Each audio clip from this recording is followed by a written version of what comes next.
తెల్లవారక ముందే పల్లె లేచింది,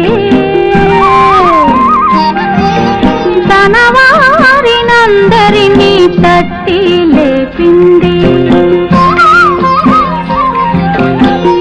ఆదమరచి నిద్రపోతున్న తల్లి కోడి అదిరిపడి మేల్కొంది, అదే పనిగా కూసింది. తెలుగు దుస్తులేసుకొని సూర్యుడు తూర్పు తలుపు తోచుకొని వచ్చాడు.